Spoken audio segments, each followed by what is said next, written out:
اللہ من الشیطان الرجیم بسم اللہ الرحمن الرحیم حامیم والکتاب المبین حامیم، قسم ہے کتاب مبین کی، ایک واضح کتاب کی جو ہر چیز کو، ہر مضمون کو کھول کھول کے بیان کرتی ہے۔ انا انزلناہ فی لیلۃ مبارکۃ، ہم نے نازل کیا ہے اس قرآن کو ایک برکت والی رات میں۔ برکت عربی میں کہتے ہیں خیر کثیر کو۔ جب کسی چھوٹی سی چیز میں بہت زیادہ خیریں ہو نا تو ہم اس میں کہتے ہیں بھائی برکت ہو گئی ہے۔ تھوڑا سا کھانا بہت سے لوگوں کے لیے کافی ہو جائے تو ہم کہتے ہیں بھائی اس کھانے میں برکت۔ تھوڑے سے پیسوں میں بہت سارے کام آپ کے ہو جائیں تو کہتے ہیں برکت۔ تو برکت کا مطلب خیر کثیر۔ تو اللہ کہتے ہیں ہم نے برکت والی رات میں، رات تو ایک رات ہے، چھوٹی سی رات ہے، لیکن اس میں برکتیں بہت ہیں۔ اور کون سی رات ہے وہ؟ لیلۃ القدر، کیونکہ سورہ قدر میں آتا ہے انا انزلناہ فی لیلۃ القدر، ہم نے اس قرآن کو لیلۃ القدر میں نازل کیا ہے۔ تو بعض حضرات اس طرف گئے ہیں کہ یہ 15 شعبان کی رات میں قرآن کا نزول ہوا ہے، مگر یہ قول بہت ہی کمزور ضعیف ہے دلیل کے لحاظ سے۔ اس پر میرے بیانات موجود ہیں کہ دلیل کے لحاظ سے جو طاقتور اور قوی قول ہے وہ یہی ہے کہ قرآن مجید کا نزول لیلۃ القدر میں ہوا۔ اب یہاں سوال پیدا ہوتا ہے بھئی قرآن تو 23 سال میں نازل ہوا ہے، تو لیلۃ القدر میں نزول کا کیا مطلب ہے؟ تو اس کے دو مطلب بیان کیے گئے۔ ایک تو یہ کہ آسمان عرش سے جو آسمان دنیا پر آیا نا وہ لیلۃ القدر میں آیا، اس کے بعد پھر 23 سال میں نازل ہوتا رہا، یعنی لوح محفوظ سے جو آسمان دنیا میں آیا۔ اور دوسرا قول یہ ہے کہ لیلۃ القدر میں اس کے نزول کی ابتدا ہوئی ہے، یعنی پہلی دفعہ جو وحی نازل ہوئی وہ لیلۃ القدر میں نازل ہوئی ہے۔ بے شک ہم نے اس قرآن کو ایک برکت والی رات میں نازل کیا ہے۔ انا کننا منذرین، تھے ہم ڈرانے والے، یعنی اس کا مقصد کیا تھا کہ ہمارا ارادہ تھا ہم لوگوں کو ڈرائیں۔ دیکھیں اللہ کی ذات ارحم الراحمین ہے، اور جو ارحم الراحمین ہو وہ اس لائق نہیں ہوتی کہ اس سے ڈرا جائے، بلکہ وہ اس لائق ہوتی ہے کہ اس سے محبت کی جائے۔ لیکن اللہ تعالیٰ ڈرنے کا بھی حکم ہمیں دیتے ہیں۔ اس کی وجہ علماء نے یہ بیان کی ہے کہ جب اللہ کہتے ہیں نا مجھ سے ڈرو، مطلب ہے میری نافرمانی سے ڈرو، کیونکہ ارحم الراحمین تو ہے لیکن عزیز ذو انتقام بھی ہے، وہ انتقام لینے والی ذات بھی ہے۔ تو اگر گناہ کرو گے، برائی کرو گے تو اس کی سزا ملے گی۔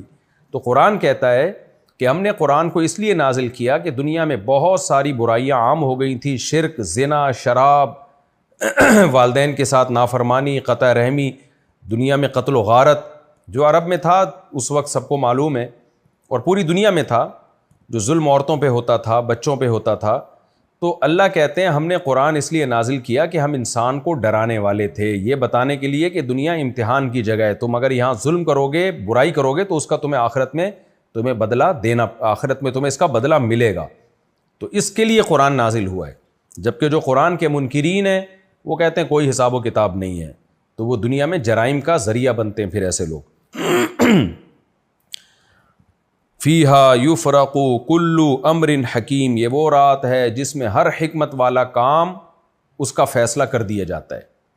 دیکھیں تقدیر ازل سے ہے، اللہ کے علم میں ہمیشہ سے ہے یہ بات کہ کس وقت کیا ہوگا، کون کب مرے گا، کون کب پیدا ہوگا، کون کس کے رزق میں کب اضافہ ہوگا، کس کے رزق میں کب تنگی ہوگی۔ لیکن اللہ تعالیٰ اپنے یہ کام قرآن و سنت سے ثابت ہے کہ فرشتوں سے لیتے ہیں۔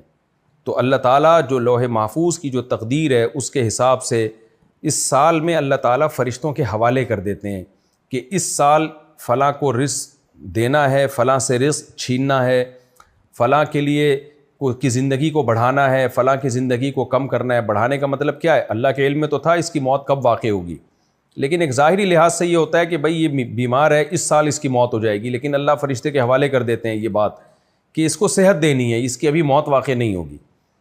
اور یہ کسی کے علم میں ہوتا ہے کہ یہ ابھی یہ زندہ رہے گا، یعنی ظاہری لحاظ سے لگتا ہے کہ یہ زندہ رہے گا، لیکن اللہ کے علم میں ہوتا ہے کہ یہ سال موت واقع ہو جائے گی، تو اللہ فرشتوں کو بتا دیتے ہیں، کام ان کے حوالے کر دیتے ہیں کہ اس سال اس کو موت دینی ہے۔ تو یہ مطلب ہے، یعنی وہ بالکل ایسے ہی ہے جیسے گورنمنٹ کا کوئی پروجیکٹ ہو، ایک پلان ہو، لیکن جو ماتحت لوگ ہیں وہ پلان ان کے حوالے کر لیے جا رہا ہو، فائلیں ان کے حوالے کی جا رہی ہوں پورے سال کے لیے کہ اس سال آپ نے کیا کیا کرنا ہے، کیا کیا نہیں کرنا۔ تو یہ والے فیصلے اس سال میں، اس رات میں ہوتے ہیں، اور اللہ وہ فرشتوں کے حوالے کر دیتے ہیں۔ تو یعنی اصل جو تقدیر ہے، لوح محفوظ میں جو تقدیر ہے وہ تو اٹل ہے، وہ تو چینج نہیں ہو سکتی۔ اسی وجہ سے علماء کہتے ہیں بھئی تقدیر کی دو قسمیں، ایک تقدیر معلق، ایک تقدیر مبرم۔ تقدیر معلق یہ ہوتی ہے کہ اگر اس نے دعا مانگی تو اس کا یہ کام ہو جائے گا، دعا نہیں مانگی تو یہ کام نہیں ہوگا، اس نے علاج کیا تو صحت ملے گی، علاج نہیں کیا تو صحت نہیں ملے گی، یہ معلق تقدیر ہے۔ یہ معلق ہوتی ہے علاج کرنے یا نہ کرنے سے، دعا مانگنے یا نہ مانگنے سے۔ لیکن تقدیر مبرم میں یہ لکھا ہوتا ہے کہ یہ چونکہ علاج کرے گا لہذا صحت ملے گی، یہ چونکہ دعا مانگے گا لہذا اس کو صحت ملے گی۔ تو وہ جو اللہ کے علم کا نام ہے جو تقدیر، وہ اٹل ہے، وہ کبھی بھی چینج نہیں ہوتی۔ اب یہاں ایک اشکال ہوتا ہے کہ بھئی لیلۃ القدر تو ملکوں میں الگ ہوتی ہے، سعودی عرب میں الگ ہوتی ہے لیلۃ القدر، ہمارے لیے الگ ہوتی ہے، پھر امریکہ میں تو دن ہو رہا ہوتا ہے جب ہمارے یہاں لیلۃ القدر چل رہی ہوتی ہے۔ تو اس کا جواب یہ ہے کہ اس میں کوئی اچنبے کی بات نہیں ہے کہ جس ملک میں جس لحاظ سے لیلۃ القدر ہو اسی لحاظ سے اس ملک میں برکتیں نازل ہوتی ہوں۔ دیکھیں عید کے دن کی ایک الگ برکت ہوتی ہے، فجر کے ٹائم کی ایک الگ برکت ہوتی ہے۔ قرآن سے پتہ چلتا ہے ان قرآن الفجر کان مشہودا، فجر کا جو قرآن ہے نا تلاوت ہے، اس میں فرشتے حاضر ہوتے ہیں فجر کی نماز میں۔ تو اب یہاں فجر کی ٹائم الگ ہوگا، پنجاب میں فجر کا ٹائم الگ ہوگا، تو یہی کہا جائے گا بھائی یہاں فرشتے الگ ٹائم پہ آتے ہیں، وہاں فرشتے الگ ٹائم پہ آتے ہیں۔ تو یہ ضروری تو نہیں ہے کہ ساری زمین پر ایک ہی ٹائم پہ فرشتے اتریں۔ تو اللہ تعالیٰ نے زمین کو سورج کی گردش کے حساب سے پابند کر دیا ہے مختلف کاموں کے لیے، تو جہاں جو ٹائم ہوگا اس کے لحاظ سے وہیں اللہ کے حکام جاری ہوں گے، نمازوں کے اوقات بھی، روزے کے اوقات بھی، عید کے حکام بھی، تو فرشتوں کے نزول کے حکام بھی۔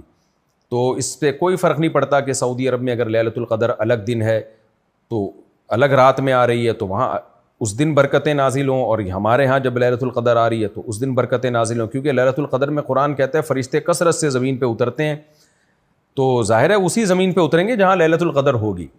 تو ہر ملک میں اس کے حساب سے ہی فیصلے ہوتے ہیں، ہر ملک میں اس کے حساب سے ہی فرشتوں کا نزول اور خیر و برکتیں نازل ہوتی ہیں۔ اور اس رات میں عبادت کا حکم اس لیے بھی ہے کہ فیصلے ہوتے ہیں، تو ظاہر ہے جب انسان عبادت میں مشغول ہوگا تو امید ہے اس کے لیے اچھے فیصلے ہوں۔ ہاں تقدیر مبرم میں ہوتا ہے کہ یہ چونکہ عبادت کرے گا اس لیے اس کے لیے اچھے فیصلے ہوں گے، یہ عبادت نہیں کرے گا بلکہ اس رات بھی گناہوں میں مبتلا ہوگا تو اس کے لیے فیصلے بھی پھر برے ہوں گے۔ تو یہ اللہ کے علم میں پہلے سے ہوتا ہے، تو اس لیے لیلۃ القدر میں انسان کو دعاؤں میں اور عبادات میں اس کا اہتمام کرنا چاہیے تاکہ پورے سال جو اس کے لیے فیصلہ ہو وہ برکت اور خیر والا فیصلہ ہو۔ امرم من عندنا، فرمایا اس رات میں جو فیصلے ہوتے ہیں امرم من عندنا، وہ ہماری طرف سے حکم بن کے ہوتے ہیں، ہمارا آرڈر ہوتا ہے کہ یہ فلاں کے ساتھ یہ ہوگا، فلاں کے ساتھ یہ ہوگا۔ انا کننا مرسلین، یہ دوسری حکمت اللہ نے بیان کی کہ ہم نے اس قرآن کو کیوں نازل کیا۔ ایک وجہ بیان کی انا کننا منذرین، ہم ڈرانے والے تھے لوگوں کو، اب اسی بات کو دوسرے انداز سے نازل کیا، ہم بھیجنے والے تھے کسی کو، یعنی پیغمبر کو۔ ہم نے قرآن اس لیے نازل کیا ہم کسی کو میسنجر بنا کر اپنا پیغام لوگوں تک بھیجنے والے تھے، یہ نیت تھی تاکہ لوگوں کا اللہ سے رابطہ ہو، ورنہ اللہ سے رابطہ کیسے ہوگا، لوگوں کا خالق سے کیسے رابطہ ہوگا، اور لوگوں کو پتہ چلے کہ اللہ کن چیزوں کو پسند کرتا ہے، اللہ تم سے کیا چاہتا ہے، اور کن چیزوں کو اللہ ناپسند کرتا ہے۔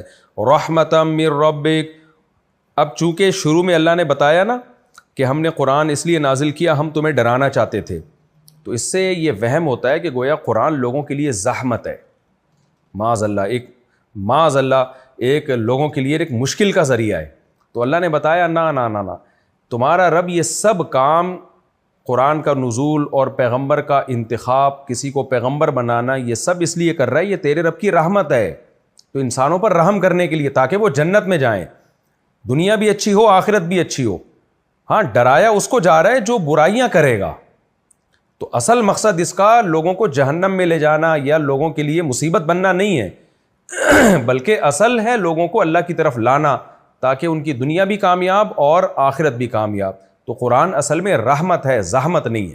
اس کی مثال بالکل ایسے ہے جیسے نبی صلی اللہ علیہ وسلم پر جب قرآن نازل ہوا تو آپ نے جب لوگوں کو دعوت دینا شروع کی اور بہت شدید مخالفت ہوئی تو آپ بہت تنگی میں پڑ گئے، تو اس پہ قرآن نے کیا فرمایا، طٰہٰ ما انزلنا علیک القرآن لتشقیٰ، اے نبی ہم نے آپ پہ قرآن اس لیے نازل نہیں کیا کہ آپ مشکل میں پڑ جائیں۔ تو یہ آزمائشیں یہ تو ایک وقتی اور عارضی ہیں جو دعوت کی وجہ سے آپ پر آ رہی ہیں۔ قرآن کے نازل ہونے کا مقصد آپ کو مشکلات میں ڈالنا نہیں ہے بلکہ آپ کے مقام اور مرتبے کو بلند کرنا ہے، آپ کو پیغمبر بنانا ہے تاکہ آپ لوگوں کو نصیحت کریں, میسنجر آف گاڈ بن کے اللہ اور لوگوں کے درمیان آپ واسطہ اور ذریعہ بنیں, لوگوں کا اللہ سے جو ہے رشتہ بحال کرنے کے لیے. مخلوق اور خالق میں جو ایک رشتہ ہوتا ہے کہ مخلوق خالق سے محبت کرے اور خالق کی عبادت کرے, یہ کام کروانے کے لیے ہم نے آپ کو ذریعہ اور وسیلہ بنایا ہے. رحمتا من ربک, یہ آپ کے رب کی رحمت ہے. انہ هو السمیع العلیم, بے شک وہ اللہ سننے والا اور جاننے والا ہے. ظاہر ہے جس کا علم کامل ہو اسے پتہ ہے کہ کس کو پیغمبر بنانا ہے اور کب اپنے کلام کو نازل کرنا ہے.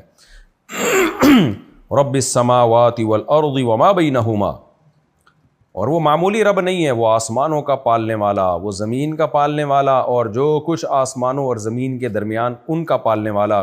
ان کنتم موقنین, اگر تم اس کی بات پہ یقین کر لو, اللہ کی بات پہ یقین کر لو, تو یہ یقین کر لو کہ یہ معمولی ذات کی طرف سے یہ نازل کردہ کلام نہیں ہے, اس کائنات کا جو خالق اور مالک ہے اس کی طرف سے یہ نازل کردہ کلام ہے. لا الہ الا ہو, اس کے سوا کوئی عبادت کے لائق نہیں. یہ اس کلام کا حاصل ہے, یہ اس کلام کا دعویٰ ہے. یحیی و یمیت, طاقتور اتنا ہے کہ زندگی بھی دیتا ہے, موت بھی دیتا ہے. دیکھیں کچھ طاقتیں اللہ نے انسانوں کو بھی دی ہیں جو اسباب کے اندر ہیں. وہ طاقتیں کیا ہیں؟ ہم گلاس کو یہاں سے وہاں کر سکتے ہیں, ہم گلاس میں پانی ڈال سکتے ہیں, ہم چل سکتے ہیں اور کوئی وزن اٹھا سکتے ہیں.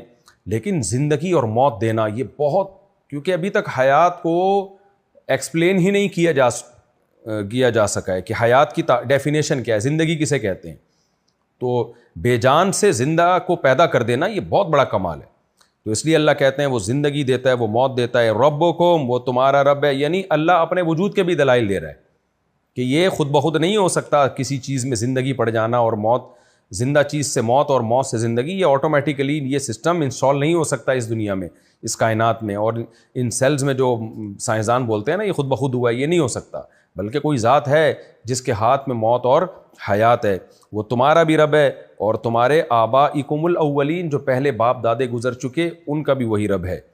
بل ہم فی شک یلعبون, ہونا یہ چاہیے تھا کہ یہ سب باتیں سن کے یہ مان لیتے, ان میں کوئی بات ایسی نہیں ہے جو فطرت کے خلاف ہو, نیچر کو اپیل نہ کرتی ہو. کتنی آسان دعوت ہے قرآن کی. کوئی خالق ہے, ہاں بھائی ہے بالکل. وہ بندوں سے رابطے کے لیے اپنا کلام نازل کر رہا ہے, جی بالکل نازل کر سکتا ہے, اس میں کوئی اچنبھے کی بات نہیں ہے. اس نے اس کے لیے محمد صلی اللہ علیہ وسلم کا انتخاب کیا جیسے پہلے پیغمبروں کا انتخاب کیا تھا, ہاں بھائی انتخاب کیا. لیکن اللہ کہتے ہیں یہ سب باتیں نیچر کو اپیل کرتی ہیں اور ان سب باتوں پر دلائل قائم ہے, لیکن بل کا مطلب کیا ہوتا ہے؟ وہ اس کے برخلاف رہا ہے. وہ کیا ہو رہا ہے؟ ہم فی شک یلعبون, یہ لوگ شک میں پڑے ہوئے ہیں. یلعبون, اور اس کو سنجیدہ نہیں لے رہے, کھیل تماشوں میں لگے ہوئے ہیں. وجہ کیا ہے کہ یہ سمجھتے ہیں ہم بس پیدا ہو گئے ہیں اور خود بخود ہو گئے ہیں اور اللہ ہمیں پیدا کر کے معاذ اللہ بھول گیا ہے.